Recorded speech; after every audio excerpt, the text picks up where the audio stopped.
So, peace and black power, family. Who do I have here with me? You got Damani here with you, man. Okay, what's up, brother? Devon.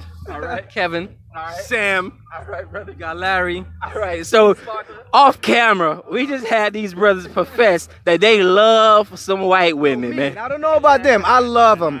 White girls. I love snow bunnies, snow rabbits, everything. Because that's the older ones. I love them. I have no problem with that. I'm okay with that. You guys might be biased, but I love them. I love them. I can't get, you know. What do you love about them? You know what? I can't even figure it out.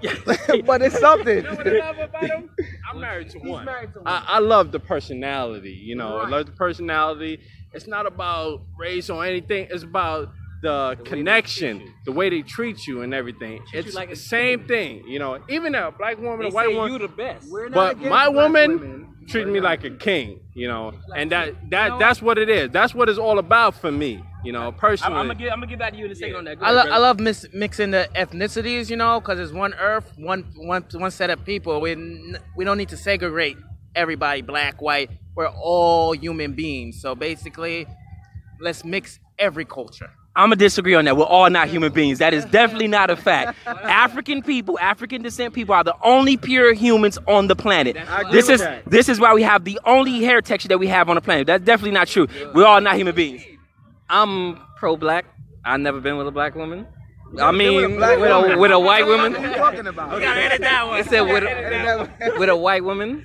I have no idea what they're talking about. Okay. I just heard, but I love my black queens. I love it, brother. That's it. That's it. I like white women also. I'm just not partial when it comes to separating I'm partial. everything. I'm sorry. But I won't look at a white woman and say I don't like her because she's white. I won't just stereotype her for that specific nature. But I love women. Period. Okay. So do you eat anything, or do you stereotype it before you eat it? No. I eat everything except box. Boxes. No. Well, I'm saying food-wise. Do you prejudge something? Do you prejudge something before you eat it? I don't prejudge anything before I eat it because I actually love Thai food. Right. One of my favorites. So I don't prejudge any foods. I'm with him on that one. Yes, I love Thai food. So I don't prejudge because a lot of people don't like Thai food, but I love Thai food. I love to explore the different foods. Now, when I mean prejudge, meaning judging if it's too hot, if it's too cold, if it's. So so I'm just saying, you just put anything in your mouth. You got to. I love everything spicy. For some reason, if it's spicy, it's right for me. Right. Just like my black women. I want to get over here with you, brother, because you got the white wife. I want to get over here. Come over here, big brother. You got the white wife. So I want. You already know. Nah, she can receive. Mama told her good. My mama told her good. You know. Put it in the oven. But go ahead. Yeah, definitely. You know. So I want to know how can you connect with someone who's not culturally connected with you or racially connected with you? How do you feel when you see a Trayvon Martin or something going on to other black people, and you come home to a white wife who is of that race? You get what I'm saying? Knowing that, I want to ask you a question, though. I want to be a question, though. Do you know that we are at war? We are at war, but not all people are at war. That's what you have to understand. You know, first of all, you know, not every white person is racist and everything. So it's different cultures out there. Some people, white people love black people, love their culture, love their ethnicity. My wife, she loves our soul food. She loves it. She goes to my mother's house, learn how to cook the food and make it for me. She wants to learn that, you know, my family accept her, you know, for who she is, not what she is. You know, they love her for who she is because she's a genuine person. She doesn't prejudge or anything. She likes them for who they are, you know, and they enjoy that and they love that. Let me build on that for a second. What you said that every white person is not racist. What you got to understand about war, and I'm just talking about war facts, is that every person during war doesn't fight. The president doesn't go to war. So when you say every white person is not racist, every white person participates in the system of racism, right? Because even let me just build on this right quick. Because even your wife is participating in the system of racism. Because guess what? In her coming in connection with you, she waters you down. She's taking side. You get what I'm saying? Taking a black side or a white side? No. She's bringing you to the white side. Because you're not going to fight for the black side. I'm 100% positive. I'm 100% positive. When we... How about he bringing her to the black side? Yeah, bring it to the back side. We talking about power here. We're talking about a power structure. Because guess what? During slavery, they still slept with us. They bred children with us. And they still maintain that power of racism. You get what I'm saying? We're past that. We're in the. We're not past that, brother. We're not past that. Not even one bit. We're not even past that one bit. Can I speak on that? Listen, when you're done? listen, Just a little bit. listen. Not everybody is, you know, racially cultural or like that. You know what I'm saying? You got to understand. Some white women love black men. You know, they love it to the fullest. Let me say one more thing. Okay. We all watch football, right? So we know football consists of 11 players on each side of the team, right? In order for one team to win, each player has to play their specific part to the best of their abilities. Some are catching, some are throwing, some are running. You know what I'm saying? You know what I'm saying? So everybody playing their part, right? In the system of racism and white supremacy, every white person plays their position in maintaining that system of racism and white supremacy. Because the most time I talk to black people, every time they go against what I'm saying about black empowerment, you know, they turn around and say, man, but I got a good white friend. But my wife is white. So what happens is when you connecting with them, it's watering you down to being pro-black. So they're playing their part indirectly in keeping the system of racism and white supremacy going. And they brainwashing you. That's the point I'm trying to make, brother. Go ahead. I'm sorry. I get what you're saying. So what I was trying to say was a lot of times, like you said in war, a lot of black folks won't fight for black folks. You have some white people that may fight harder for black folks than black folks will. Can you name a time when they did? The difference is a lot of times with these marches, these protests. That's not fighting, brother. That's not fighting, but at the same time, you know what? I'm talking about literally died for black people to make the system equal. Factually, I've not been back. Civil War was fought over economics, not over slavery. It was fought over economics. But right now, even in the whole, I love y'all, bro. Even right now with the old Black Lives Matter movement.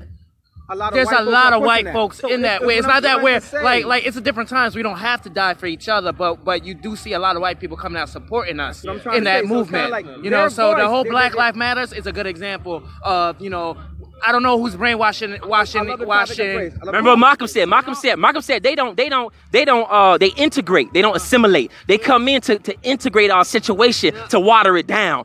You know what I'm saying? To take the sting out of it. You get what I'm saying? But in my opinion, I think we're moving more of them over to our side than they're moving us over to them. You know, because they're seeing it from our point of view. I wouldn't say that. I would say the difference is this: it's like a lot of black folks, and I'm not all of them. A lot of black folks are they're so distracted by a lot of other things. They want to get high. They want to do a lot of other stuff. Now, when you say that, you got to use context. Why are they getting high? Why do they want to do the other stuff? In psychology, it's something called escapism, right? Where people use themselves out to try to. But here's the thing: why are we trying to escape those things? Why are we trying to escape them? But here's the thing: the reason why about it is a lot of white folks. There are some. I'm not saying all, but there's a lot of white folks who are probably doing more than just getting high and trying to attack the problem head on. I'm not saying all.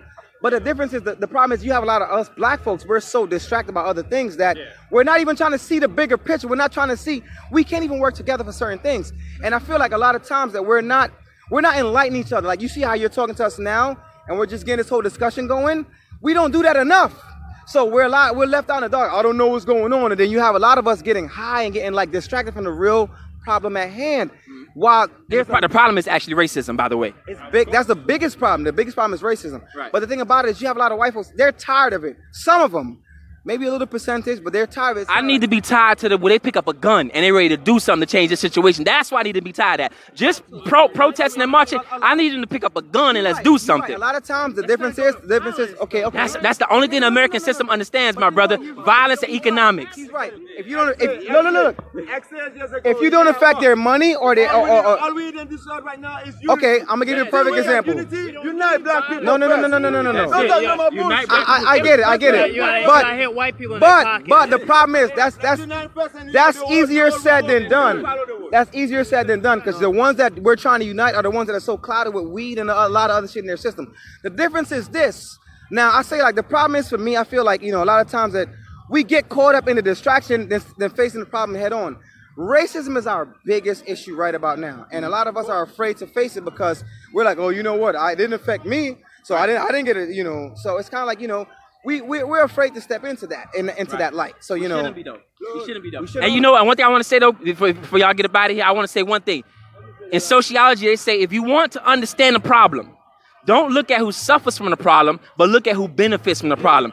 So us being on drugs, us going to jail, us being miseducated, us not being able. But hold on. But who's benefiting from that problem is what I'm trying to tell you. Who's benefiting from it? Let me ask you a question. A lot of our friends right now. I need to ask that question. Who's benefiting from our problems? We know the white people. We know that. We know that. The white people. But the difference is. That's why we know to hit them, it has to affect their pockets. You as a person has to separate yourself from that situation and educate yourself. You know, yo, listen. There's no way, brother. There's no way to opt out of this system. Because listen, if you haven't been living under a rock for the past 150 years, there's no way to change our psychology unless you're hiding from it. We grow up, look, this is right behind us, a chart right here, right? By a gentleman named Neely Fuller. And he talks about the 9 levels of racism, white supremacy, and how they function within our society. Basically, economics, education, entertainment, labor, law, politics, religion, sex, and war are all controlled by white people. All controlled by white people, right? So what we have to understand is there is no way to opt out of the system unless you destroy the system. Because entertainment is poisoning us. When you destroy the system, Tell me. Create a new system. So the difference is, okay, but think about this. Think about this. The Jews. Too much people talking. Okay, where did this guy come from? Anyway, one second. So the difference is with the Jews, when the Jews had the Holocaust, after the Holocaust, they became the system. So the black people, we don't have a structure. We don't have structure as far as like economics. So like, let's say if a cop kills a black kid. We got a structure though. We don't. We're 12% of the population and we produce $1.7 trillion. We are the structure. The problem is we don't put it in the right, we don't put it in the right place.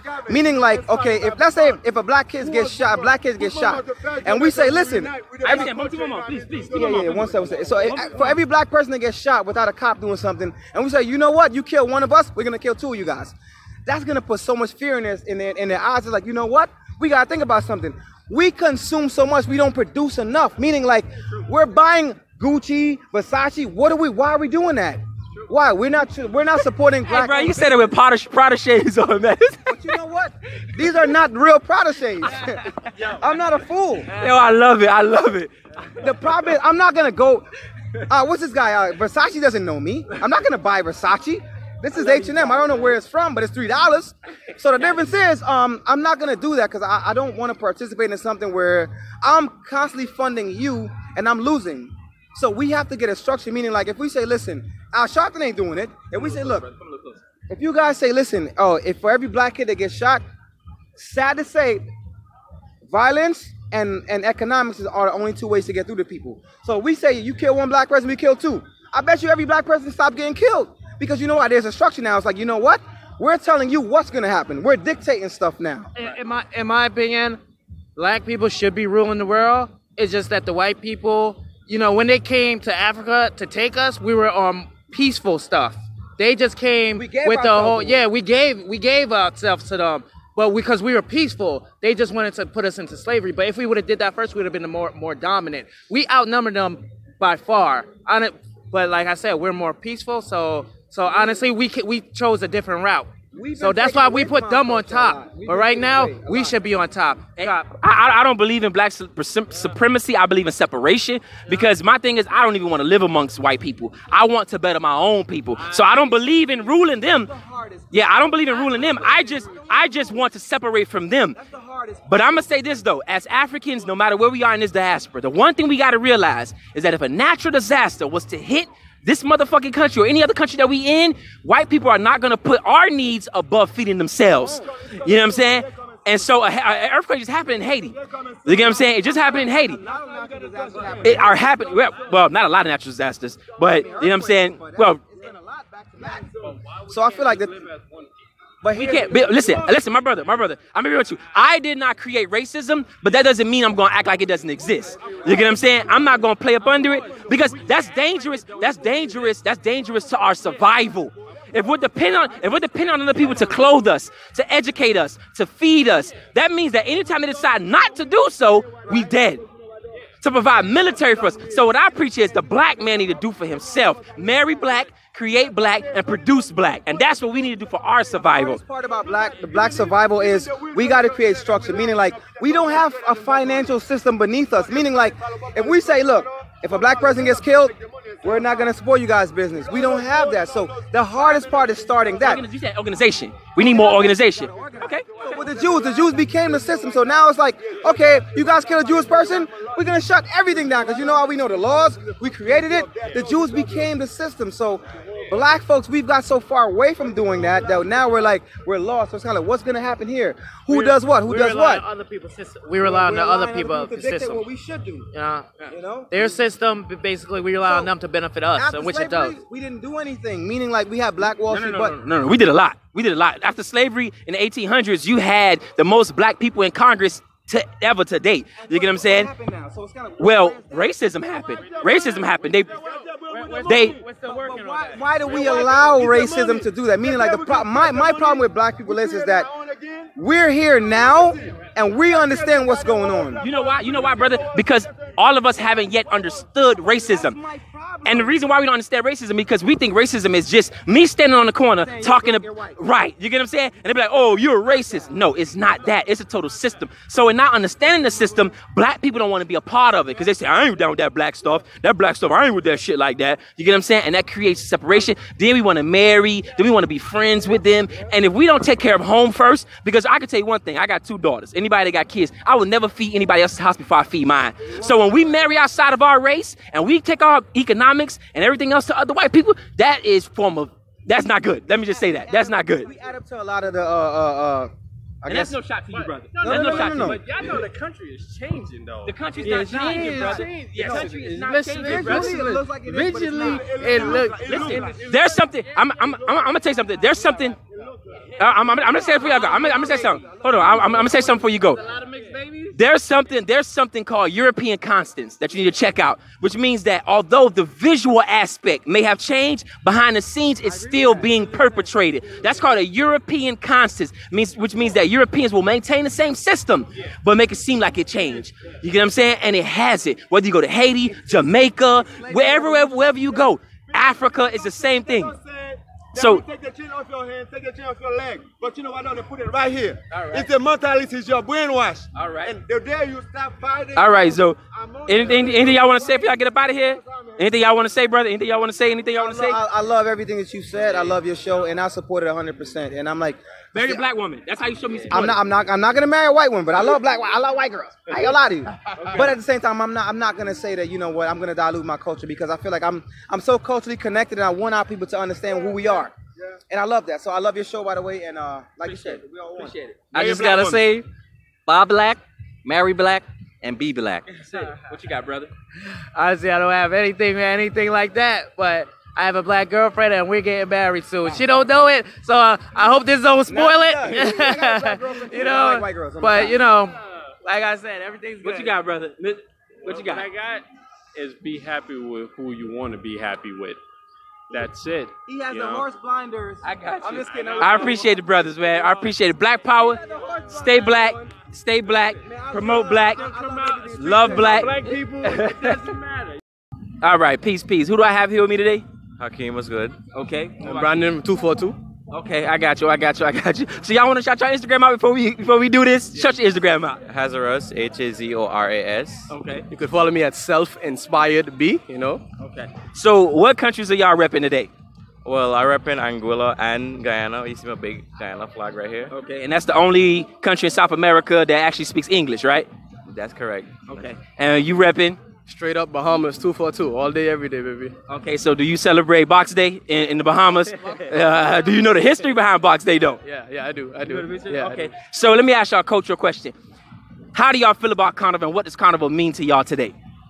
Well, we all know the cultural significance behind Carnival, but I think as Carnival has progressed through time, it's more for people to celebrate and feel good about themselves and where we came as a region.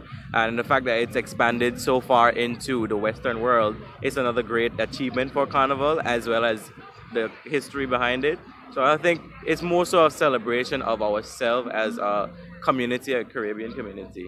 What about you, brother? Well, I mean, for me, you know, considering the fact that the Bahamas doesn't really have Carnival, like it's something that we just started like maybe 2-3 years ago. You know, we have Junkanoo as our like culture-based festival. And so the fact that there's Carnival here in Miami, like I feel it gives people from Caribbean islands or even just different places in general, it gives them an opportunity to rep where they're from, to take pride in who they are as a person, like their cultures, the way they were raised. And so like all in all, it's a pretty good time. Yeah. I mean, Junkanoo is similar to Carnival, though. When you really break it down, y'all dress up, put the things on, the drums, and you know what I'm saying? Now, I'm going to get real deep with y'all now. Do y'all know where it originates from? Carnival? Yeah, like what we're doing today. Well, I think different islands have different takes on it. For example, like Barbados, where their thing is crop over, and it's after, you know, they would reap all the crops and whatnot. That's where it started. And then if you go back to slavery times, you know, it was part of their rebellion. So if that's where you're going with the question. Okay. How about you, brother? I mean, again, I can't really say, considering, again, that the Bahamas doesn't really have... I know that, you know, our Junkanoo culture comes all the way back from Africa, and, like, it's a play on what they did. But when it comes to Carnival as a whole, like, the history of it, I'm not too educated on it, so... Yeah. So you're African, because the culture traces back... Essentially, yeah. Okay, because a lot of people right now in this thing, well, we're not African in this whole type of movement that's going on.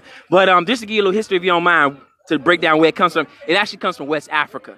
You get what I'm saying? And it actually started off as a voodoo ceremony, right? With the drums and the beating and how we get dressed up and everything like that, the sexual gyrations that we do during the carnival. And also, if you look at one of the main things that we do too, with the Moko Jumbi. Are you familiar with the Moko Jumbi? What the Moko Jumbi represents, do you know? Well, I don't know the technicalities of it, but in terms of a general sense, yes. Okay. How about you? Yeah.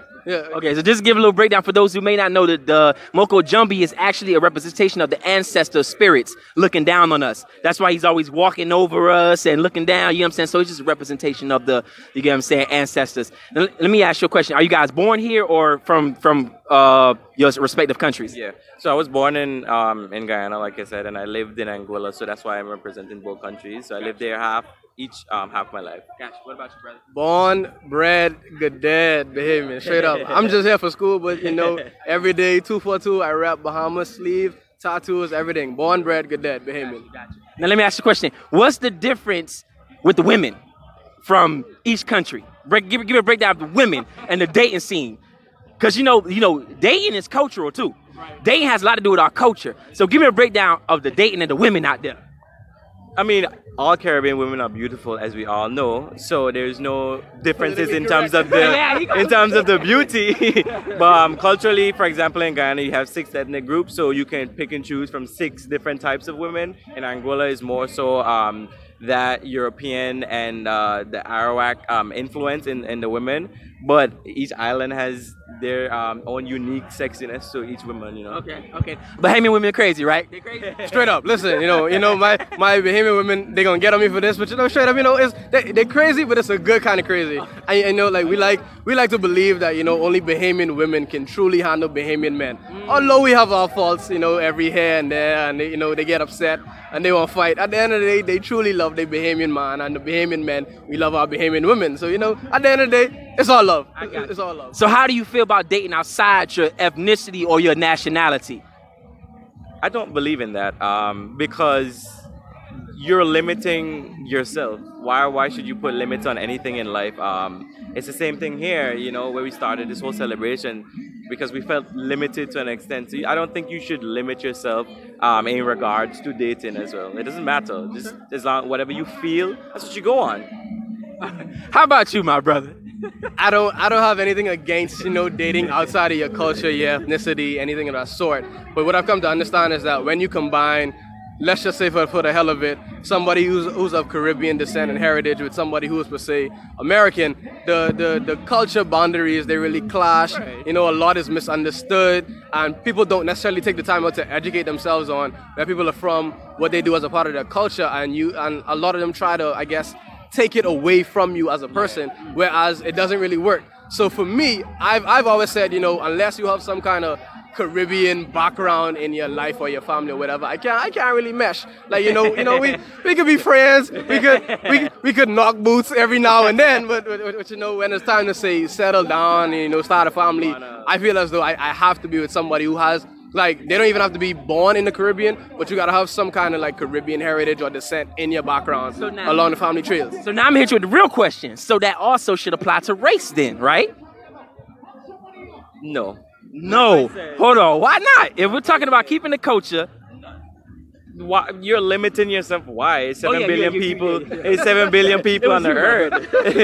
It's 7 billion people. I agree that when it comes to culture, there will be clashes, and there may be a time for education and all this stuff. But at the end of the day, if you find somebody that you truly love and you want to spend the rest of your life with, that's what you should do. Even if they're black, white, Indian, whatever, just do that. Just have fun. While you're on this earth, just do what you got to do to make you happy. And you know what though? I respect you, brother, for your honesty, but I would have to wholeheartedly disagree. The mentality. No, that's cool. The main problem we have as a people is that we think about making ourselves happy first, right? And other ethnicities and other cultures tend to think about themselves as a group.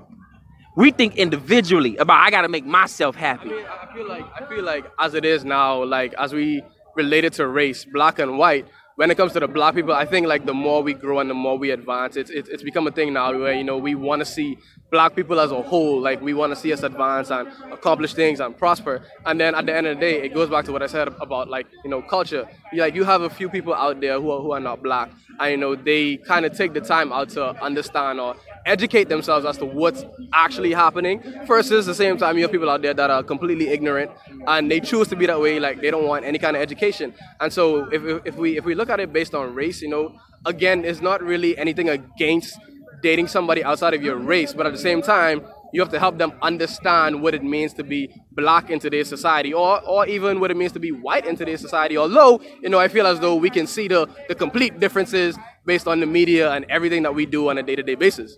So we can. Oh, go ahead, brother. I'm sorry. Go ahead. You mentioned, we gotta think of it as a group, but you making yourself happy only benefits the group as a whole, because if you're unhappy, you're gonna take that energy into the group setting. So I think that's what we need to start doing, making ourselves happy. Clean your house first, and then you get the group that energy, so that the group could be happy. You gotta take the right energy into the race or whatever situation that you're dealing with. That's what I think. I appreciate your brothers. I appreciate y'all being out here celebrating the culture. Although we disagree, it's okay. You know what I'm saying? Because for me, I'm a Pan-Africanist, right? And I believe that African is African. We all have different cultures within the diaspora, right? But I find it funny that we can say we don't want to date African Americans because they don't have the same culture, but we'll date a white person. You get what I'm saying? And I find that very funny within our paradigm, because I see it a lot. I see concepts of Africans say the same thing. Oh, I don't want to date African American, and then they turn around and get a white person. Again, it comes down to the education of things. Like not everybody who is of a black skin color are really well versed in what it means to be black, or they didn't really have that education to say, well, this is your background, this is where you come from, or this is where we came from. We have a lot of people that we reference as being Oreos because they have black skin, but then at the same time, it's as if their soul or their being in itself is, quote unquote, a Caucasian white person. So it all comes back down to like having that education, or even being like wanting to be educated at the same time. Is there anything you guys want to say to the black family out there right now? Anything you want to leave with on a good note? You said to the black family? Yeah, well, but my audience is primarily black. I do it by the Africans.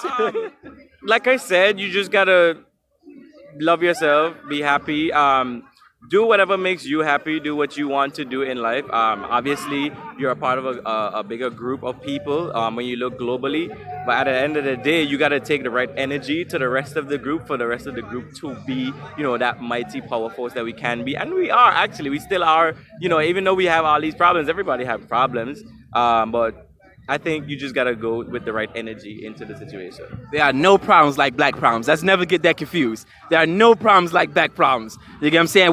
We come into this world with a psychological disadvantage, right? Because we're coming into a white Eurocentric world. I mean, you want to tell yourself that. You tell yourself things that limit yourself.